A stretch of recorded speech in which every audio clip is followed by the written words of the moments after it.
so gwaruka imyaka 25 30 bafise diabete pancreatique kubera inzoga mugabo na cyane cyane rero ku bagabo diabete irakora ingwara n'umunsi gishibije cyane kubera ko ugiye kuraba ibiharuro ku bagabo no kwa fasoni nabo nyene kwipfuza umushinga nahe cyane biragabanuka mugabo ku bagabo cyane ingwara ikona na cyane cyane gitameze neza utirashobora gutuma utarangura amara cyane gose igagukura ku itanda complètement icyo bita impuissance sexuelle definitive bitagaruka no munsi diabete mu ngwara ziteraguruma turabona abantu benshi bagwayi bashika bahumye bagahera ku muganga w'amaso turabona no munsi n'ingwara ya mbere yica amafyigo ku isi ugiye kuraba mu Burundi ibiharo birateye ubwoba y'abantu bagwaye amafyigo ni ingwara itera izingwara z'imiti ama AVC n'amamputation iri mu ngwara parmi les causes principales kandi n'ibintu bigenda ataka mu gihugu nico gituma umuti wa mbere no gukurikirana ingwara utayikurikiranye zibona umuntu araguye mwari muri sport aho masangira agacupa agize ikibazo cy'umutima cyangwa ikibazo cya AVC ugiye gupima ugasanga manye diabete gihe tarabetse no munsi ikintu cica abantu ukutakira ingwara baramubwira ahubwo ya diabete ntavyemere atangwa kwibaza ko ari shano cayiruka kwa rumenye kwiruka hirya no hino atangwa kwiha imiti itandukanye y'ikirundi hari imiti gishibije niko ndavuga ngaha ikibazo rero cy'ingwara ni ingwara ngendanwa umuntu abana umwanya munini atabimenyetso yumva ari naco gituma abantu benshi ibasinzikana ico bita maladie silencieuse canke tueur silencieux diabete ntigira imyaka yo kuyigwara hari abagwara diabete bafise bakivuka hariho mu bitaro mu diabete twita neonatale yakivuka hariho abagwara diabete afise imyaka 2-3 n'abayigwara afise 80 90 ubu wamenye ko gwaye ingwara y'igisukari yobana nayo neza gute agashobora kuba imyaka myinshi kwisi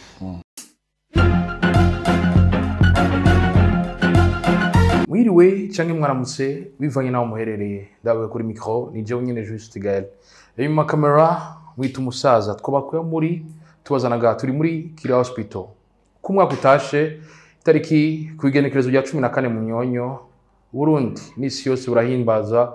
umunsi mpuzamakungu hari w'igisukari ndabwira ko iyo ngwara y'igisukari nimwe mu ngwara ubona ko itera igira umurindi udasanzwe haba mu Burundi no kwisi mugihe musanzwe muzi ko OMS yemeza ko ibice 7% by'abantu bakuze kwisi bagwaye iyo ngwara vyongeye muri Afrika ibice 60% bashobora kuba bagwaye iyo ngwara mwabo harimo na benshi bayigendana batashoboye kwipimisha bega iyo ngwara ifata gute uyigwaye yobana nayo gute vyongeye utarayandura yokora iki kugira ngo ashobore kuyikinga hama nawe umva ufise ibimenyetso wokora kugira ngo ushobore kumenya amagara gukomeza no musi rero turi kumwe na muganga nawe sundi ni Nyandwi Joseph niwe mutumire no musi ndabaramutsanya kubaho muganga ndaramukije bisigaye nizera ko meze neza turashima Imana iyo hageze uyu munsi uri muganga asanzwe avura ingwara y'igisukari uyu munsi uvuze iki kuri mwebwe abaganga murakoze uyu munsi w'itariki 14 z'ukwezi kwa Munyonyo no munsi bahimbaza munsi mpuzamakungu hariwe kurwanya diabete no munsi watanguye mu gihumbi kimwe amajana 1993 watanguje n'ishirahamwe mpuzamakungu birwanya diabete bita Federation Internationale de Diabete na OMS icyatumye nukora ko babona ko diabete iri kwiracika ikiza kubera ko mu kinjana cyaheze hariho ingwara zibangamiye isi ingwara zandukira mugabo rero muri iki kinjana turimo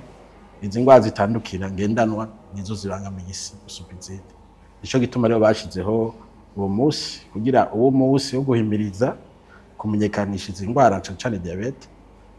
ibiyitera n'ingene bayikingira hama kandi kubera ko hariho abantu benshi kwisi bari mu bihugu bitaratera imbere bataronka imiti bataronka ubuvuzi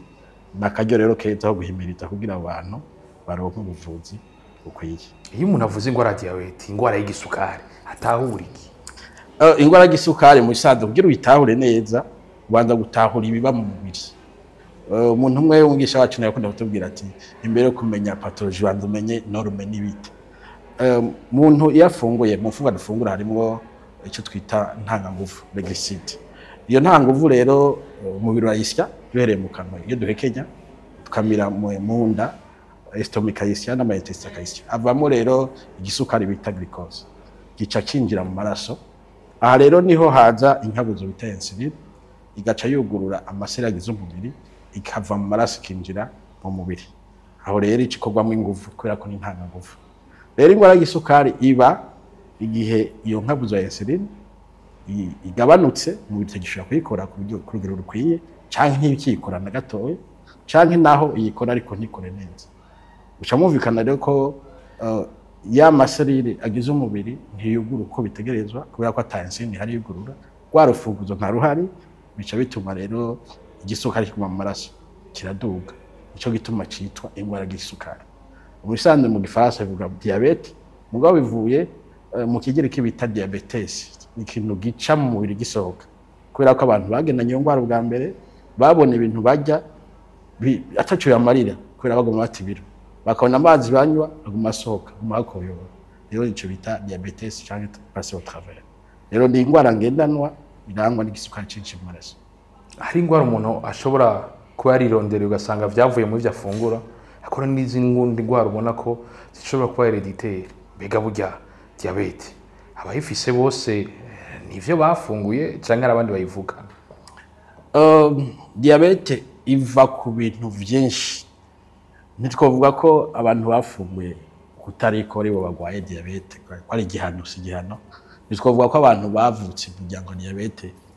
nabo bonyine ibyo byene bikwiye kugira bagwaye diabete. Diabete riterwa nico twita facteur de risque nyinshi. Hariho ubwa mbere diabete ubwoko bwa mbere diabete type 1 iyo yoyo iterwa n'ingwara itera urwagasha bigatuma rutagikora insuline ico bita maladie auto-immune.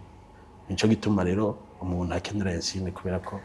umubiri we ntugikora insuline. Hariho ubundi bwoko bwinshi rero harimo n'ubwa mbere yigwiriye cyane bita diabete de type 2. Iyi rero iterwa n'amafacteur de risque umuntu ashobora guhindura n'ayandi ashobora guhindura. Ayo rero umuntu ashobora guhindura ubwa mbere n'igihe uvuka mu muryango ufise diabete. Muri ico gihe urafise défaut génétique,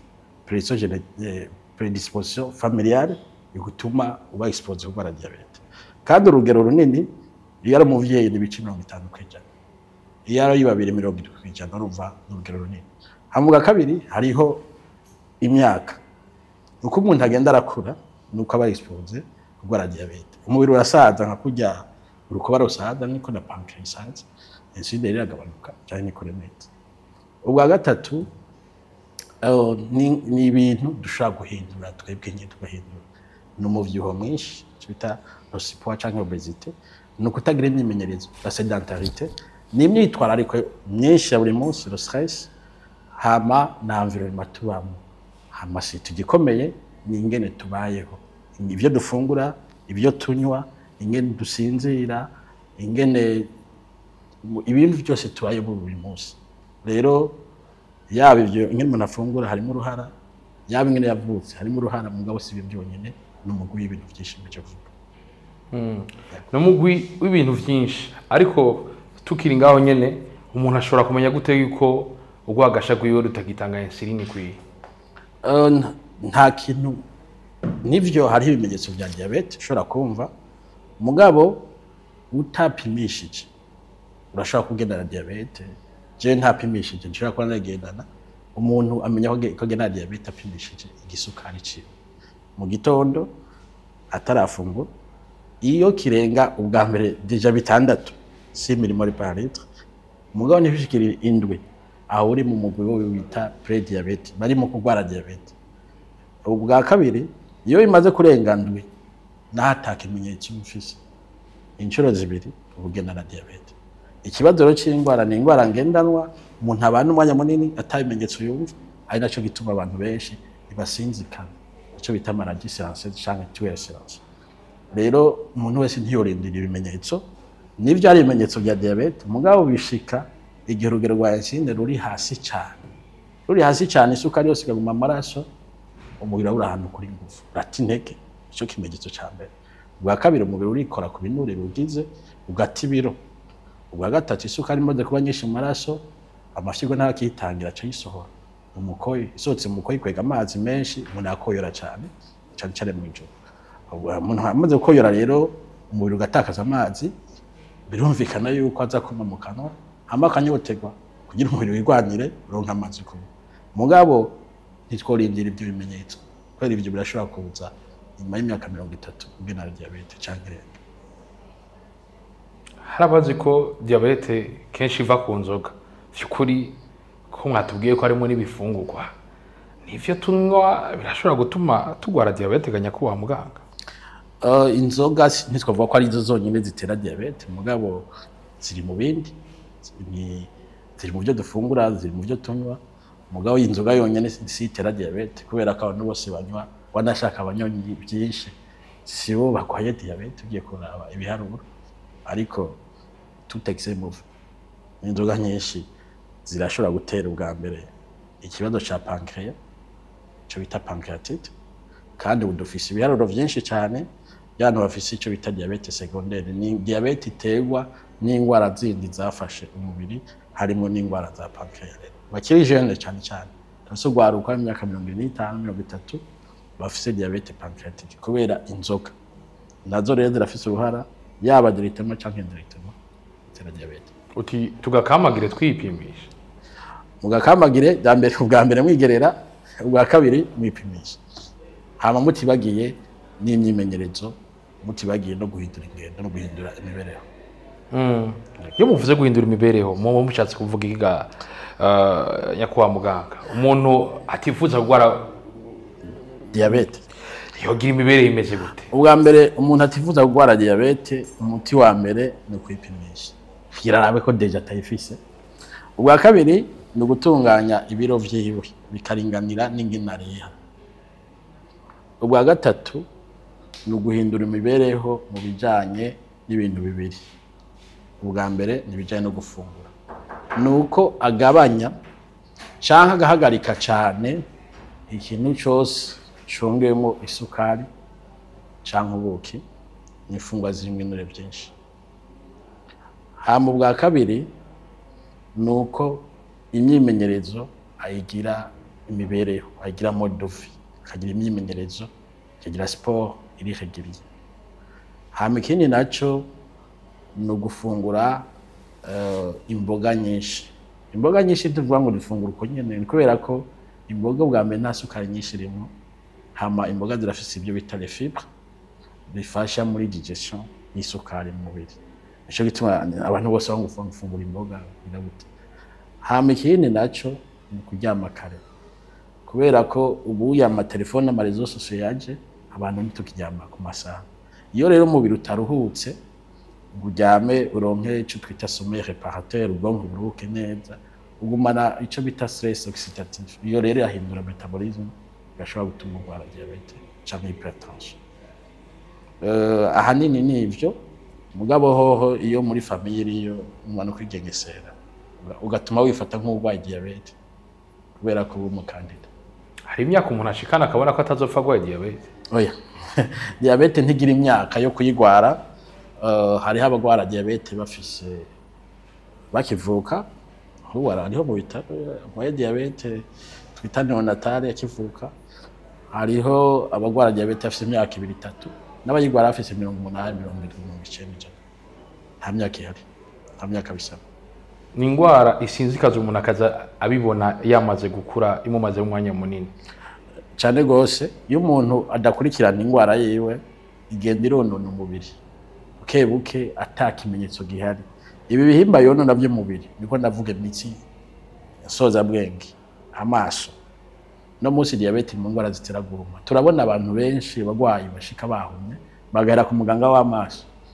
turabona no musi ingwara ya mbere yica amafyigo kwisi ugiye kuraba mu Burundi ibiharo birateye ubwoba y'abantu bagwaye amafyigo ni ingwara itera izingwara z'imitsi ama AVC n'amamputation biri mu ngwara parmi les causes principales kandi n'ibintu bigenda ataka mu nyungu nico gituma umuti wa mbere no gukurikirana ingwara utayikurikiranye uzibona umuntu araguye mwari muri sport mako masangira agacupa agize ikibazo cy'umutima cyangwa ikibazo cya AVC ugiye gupima ugasanga manye diabete gihe tarabizi gasanga igisukari cyabaye cyinshi. yego amazi mese kigendana iyo kibazo abantu banagira kubera ko bataja kugira ama check up nuko n'upimya pima glycemie mu gitondo akivuga arumvumaza amasaha 8 canke arenga aryamye nta kintu wafunguye ushaka gusanga iri hasi ukibaza ngo bimeze neza hamara abantu bagira ico baneglige bafata ibintu ara légère ugasanga umuntu afite igisukari kuri 6 n'ibice 6 canke kundwe ubone bisanzwe aro n'abaganga bikora bugenda ngo ntaco ngo aho nacyo igisukari ikintu gihindagurika mu isegonda imwe n'iyindi ibyo 6 toye isegonda imbere yaho ntibyari n'isegonda nyuma yaho se nico gituma rero duhimiriza gupima isukari ku muntu aje gufungura amasaha 2 nyuma canke undi mwanya wose niho heze ukabona yuko ari impinduka nayo ubwiye uraraba isukari mu gitondo ukaza ngo byose bimeze neza mu mateleviziyo muri ko baratubwira mu byo mwatwigishije hari ikintu gishasha numvise kijanye n'itiro mbega umuntu yojya mu mwanya mwiza w'amasaha ryari gushika ryari iyo sommeil réparateur yari sommeil ihera isaha zingahe gushika ryari ingene umubiri w'umuntu wubatse ukurikiza icyo twita rythme nigitimerien n'ubwande jour et nuit rero si ku buntu ubona saa 12 canke kuduga bwije bwira kugira abantu baruhuke rero nke ujya mwijima uriho kugira umuntu aruhuke cerveau yibiruhuke rero igikomeye nico twita principe ya Cochetto ryama kare batuma uvyuka kare hakuryama saa 6 z'ijoro kugira uforondegere saa 4 batuma uryama saa 1 ukavyuka saa 10 canke saa 9 itiro ryiza rero rigira umubiri neza rituma umubiri uruhuka ubwonko bukaruhuka kaba réparation nitiro ryo kuva ku mugoroba hagati ya saa 1 gushika 2h du matin niyo sommeil réparateur yego naho sinavuze saa 12 ruguruho barabishobora mugaye no ntibishoboka umuntu imbere ko dushika ku muntu agwaye ino ngwara ingene yobana nayo ndagomba menye iyo umuntu agwaye ingwara y'igisukari anatomy umubiri wiwe hari ivyo iyo ngwara mu gihe uyigwaye ituma udashobora kurangura neza ni byinshi kubera ko nababwiye ko diabete yica imitsi nsozabwenge ahanini imitsi nsozabwenge ihereza mu biringe mu biganza mu nda mu bimba by'umukoyo mu bimba by'irondoka hariho rero ingaruka ziva kuri yo hariho gutakaza sensibilité ari nabyo bivamo bijya bikomere bidakira bishobora gucika amaguru nivyo ni imitsi nsozabwenge ifatanye n'imitsi nsoza amaraso umugabo benshi hari abantu no munsi batatora itiro kubera ibinyanya kubera ubabare hari abantu amano usanga yarahindukiye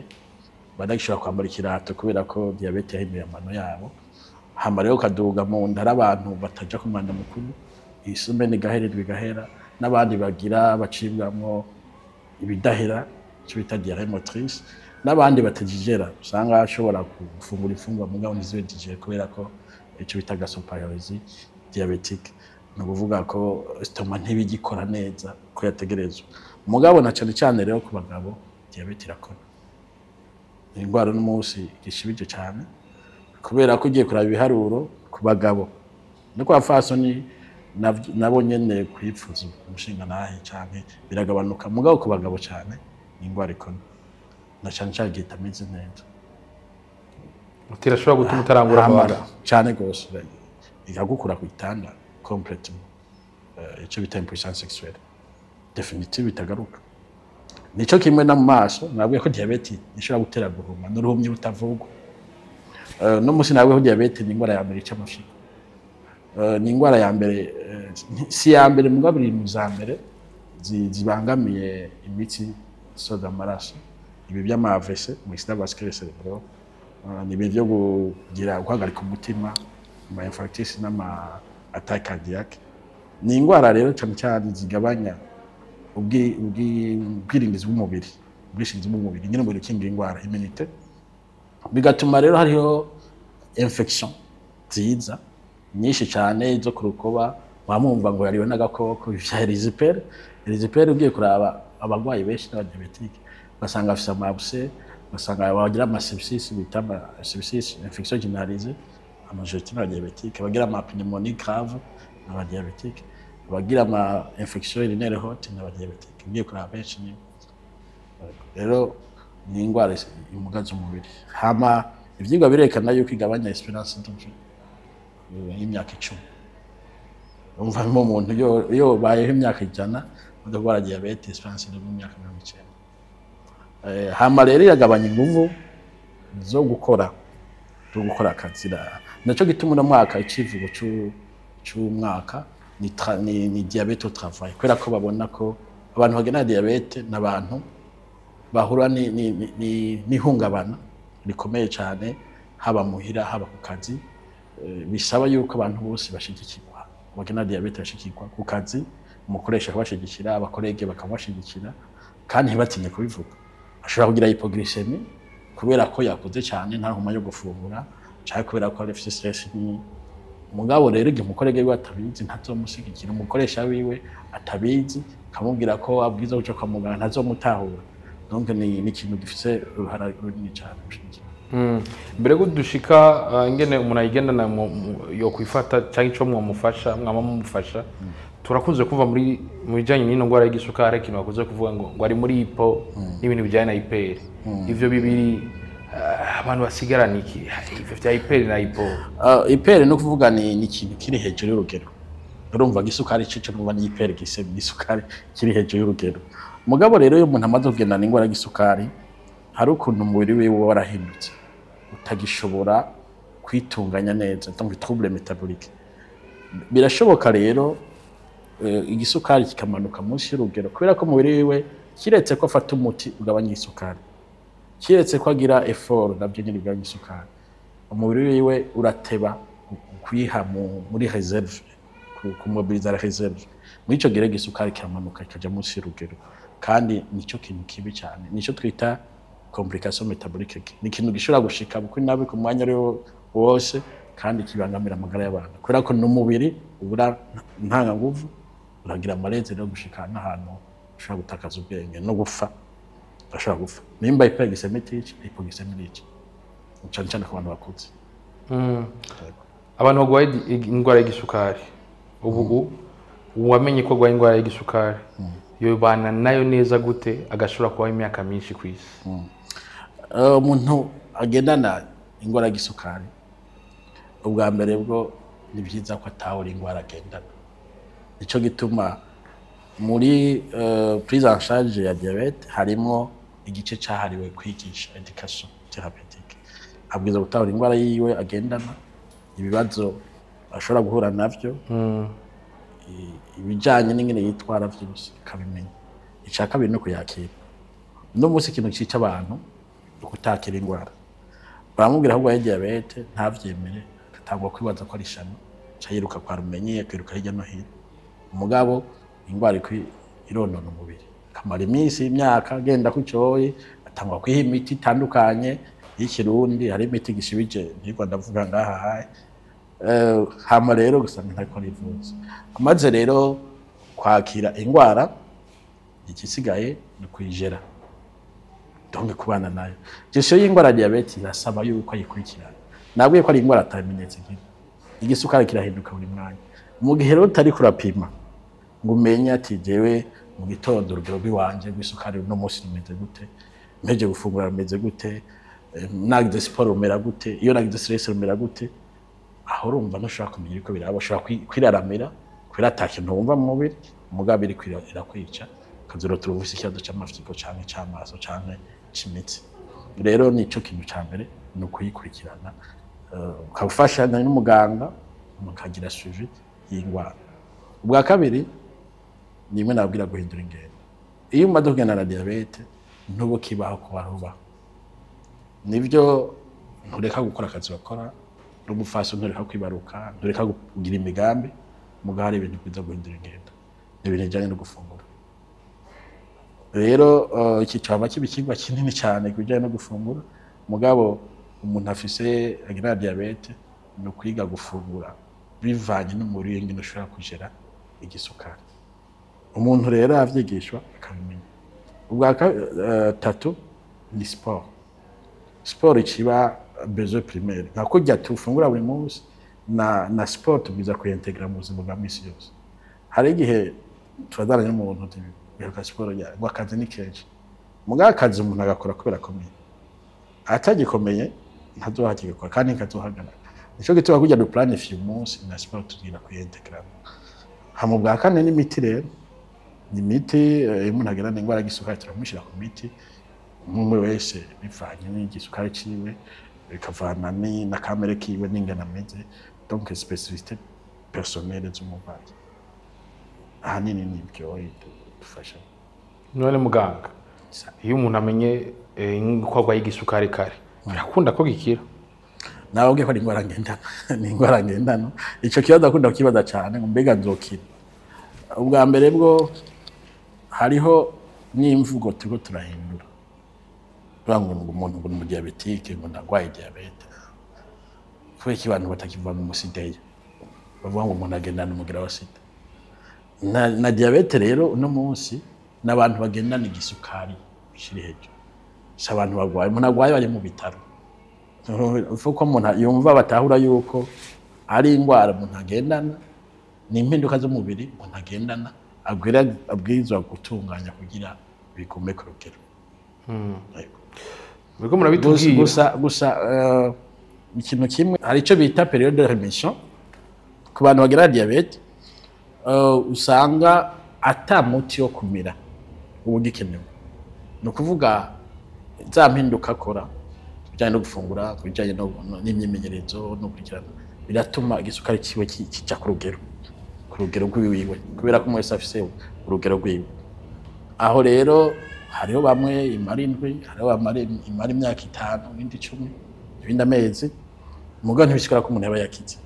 ibirekera imbere gusa mugo umuntu aba yakize ingena. Abagwayi bamwe rimwe na rimwe impanuro ashaka kumara igihe bazumviriza ariko ikindi gihe akavuga ngo nawe umara imyaka 100 kwabo bantu rimwe na rimwe batagumana impanuro za muganga hari ico muhanuraga muganga. Abo bantu umwanya umwe ugiye kuraba ingwara ingene imeze womenga aho batahura kubera ko haragira ahantu umuntu aruha nk'umuntu physiquement na cyane cyane ino iwacu ntituratera imbere cyane ku kintu kijanye no kuvura ingwara ngendanwa. Hariho ubuvuzi bumwe buba bubuze ico twita le soutien urumva bwiza kona hariho abantu bafise ubuhinga bwo gufasha abo bantu kugira ntibave mu murongo kwivuza. Rero uyo muntu aba ariko ariyahura ariko ariyahura kubera ko igisukari cyinshi nicica mugabo ibyo bihimba conona birica umuntu. Rero mu bisanzwe ikibazo kiba nico twita mite n'ibintu abantu bagenda baraherekanye bavuga mwese avuga biriya undi avuga bijya ibyo bintu biradezorienta abagwayi kubera ko nta makuru akwiye bafise. Amaze kuba dezoriente rero acaruha n'ingoga nayo bundi hoho umuntu afise amakuru meza atahura ingwara afise atahura nyina yigera nta mpinduka nyinshi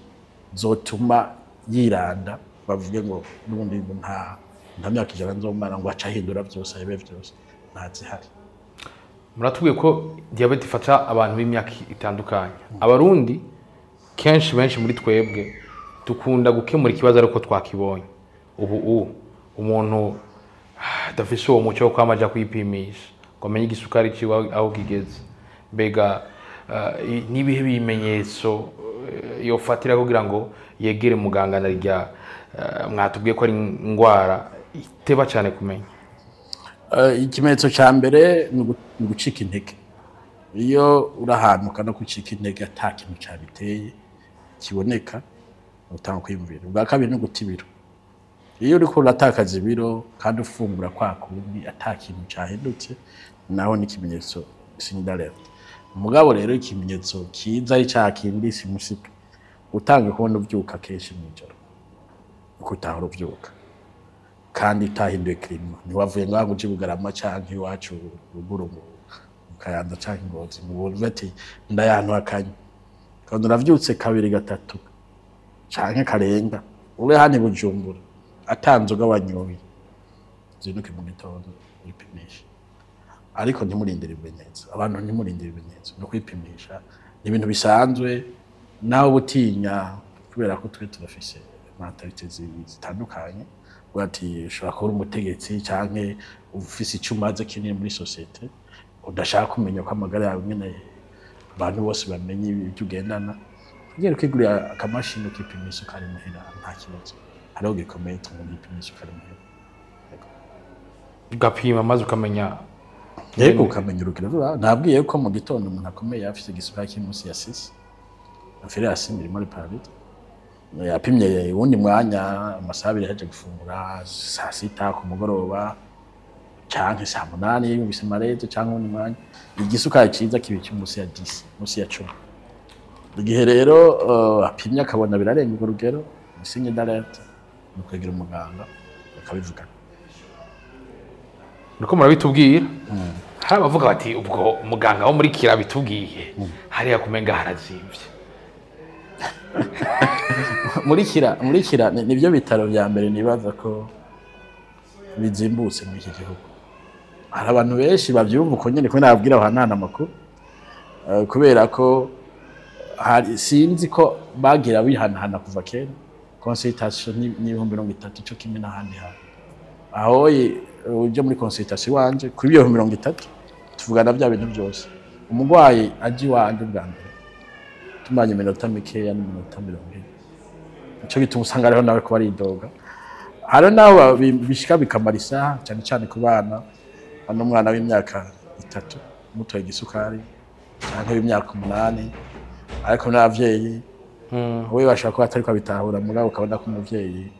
afata umwanya wo kudishira karira mama n'umupapa karira aja mu nda bafata umwanya wo kuganira hama tugaheza iyo rendez-vous tugasubira n'indi kurikira mpaka ukabona mugabo yuko hageze ahantu yaba umwana yaba umuvyeyi bamaze gutahura ingwara kandi bariko barayicera neza ico rero ni ikintu kidufasha cyane mu mirimo ya misi yose. Ikibazo gisa n'icyanyuma bambwiye ati singene nakibajije hari abantu rimwe na rimwe bariko barategura ubugeni mu yo bagiye kupimisha bakaraba zijya ngwara usanga harimo diabete rimwe na rimwe hari mariage zishobora gusiba mbega vy'ukuri umuntu akwaye ingwara diabete ntashobora kwabira neza akamuganga. Ico kibazo mwajije ni kibazo gifise akamaro sur le plan social kubera ko namaze kuronka amaka y'abantu bahemukiwe mu rukundo kubera ko bagana diabete. Abantu bariko barategura mariage ugasanga umuryango umenye ko mu kazana wabagana diabete ngo arrête complètement canke umukwe ari ukunyine gusanga yenzwe cyane. Ivyo bibazo cyo kuragura amabanga y'abubatse kwabera bishika igihe habaye stade de complication. Ivyo navyo biba igihe gisukari kitameze neza. Hama naho vyoshika inguvu ziragabanuka aho ivyo biravugwa. Donc umuntu mubana mukundana ntaco tuma naho yari mu diabétique umushima mukunda kwari. Kuba mu diabétique surufu sibihano. Ikibazo mu diabétique ari baruka diabétique arabaho akaramba je nagenda bakarero ko hari abantu nkurikirana bwo diabete ntaravuga kandi bameze neza none bibarutse abana tungana ntibariho. Ivyo rero sivyo ni ibintu abantu bavugira mu ibarabara ko nyene atari byo ni bimwe na bita mite tuzorondera umunsi umwe tuvugane ku bintu bijanye na mite ne izi information abantu bavuga zidafise fondement scientifique kandi zishe societe cyane tuzivugane ko turabe ko twohindura aho tuma twohindura abantu n'imyumvire ya tuhindura ingendo bamwe dufite ibyo byiyumviro. Ego ibyo n'ibyumviro bidafise fondement n'ibyumviro bitarashe ni ibyumviro nibaza yuko umusanzu wo vyo hagarika n'uwo muntu iyo bayafise umugambi kugira ngo yaje abantu n'abafasha n'abafise diabete nibaruka bariho ndabazo nkurikirana benshi cyane imodoka ibaruka 2 3 kandi neza tangana haravuga ngo performance ikigabanuka ku buriri mbega nta kuko twibagira yuko ushobora kurwara diabete nyuma y'imisi 5 bize mariage naba bose ndafise amaka y'abantu bagize uranajya stress ugira uri kurategura urubanza n'iki bro mu kwezi kwa buki nyene gashata ibiro 10 jewe nirwa njamye ndumva kaje na kintu kimwe mugabo ntibiro byuka gatanu mujye sanze gise muri kuri 25 28 ivyo rero nta hantu namwe huriye kazoza nta muntu umwe avuga ngo umpepe prédire ngo uruma kubera ko umuntu agwaye cyane iki par contre ari ingwara zitandukanye zishobora gutuma abantu batagira mariage kubera iki kubera ko abana bashaka kwibaruka bashobora kuba ari ibimuga ivyo rero navyo nyene abantu babashuguriye bakajamo babizi ingingo yabo bafata mugabo mariage diabetes singwara ikiza kuza mariage n'agato itariki ya 14 Munyonyo wakurikiranye kino kiganiro ugwa diabetes cyangwa wifuza kubana nayo neza kurikije impanuro za muganga cyangwa wifuza kuyikingira ntava yandura asigarana ikiganya kubaha muganga icya mbere yipimisha ejo okay ku itariki 14 zopima ku buntu tumaze iminsi tubikora zopima ku buntu aha mu Buyenzi ku kibuga cy'umupira wa Paroisse Saint Augustin naho nibirori bizobera byo umunsi mukuru wa itariki ya 14 bazopima ziduke bipimishe nta kibazo na kimwe kandi kiretse naho hoye ibyo ni ibintu bisanzwe amakampanye de dépistage tuzokwama tuyakora no mu kwezi tuzokwama tuyakora kandi turamenyesha aho bayashobora kubikirira uwo muntu nawe agwaye adutumbere tumurabira ingwara y'ingene yifashe tumuha impanuro zo kubana nayo hama bandanye ubuzima uko busanzwe tubashimire nyakubahwa muganga ryari iteka ridasanzwe kubona uno munsi muduhaye buno bumenyi nanjye ndabashimira nuko reka ndabashimire mwese mwavyo murimwo kugwara ingwara y'igisukari surufu ahubwo ni ingwara ushobora kubana nayo mu gihe ukurikije impanuro za muganga nuko no kuyikingira biracakunda mu gihe ukoresheje ibi bababwiye kuri mikoro jewe nyene Juste Gaël inyuma kamera mwita umusaza twari muri Kira Hospital ndabwira ati mukama waduhezagirire abaturindira ibiza byose byo kumubona mu mubiri bye bye, la vista la ushlu mushlu ushla none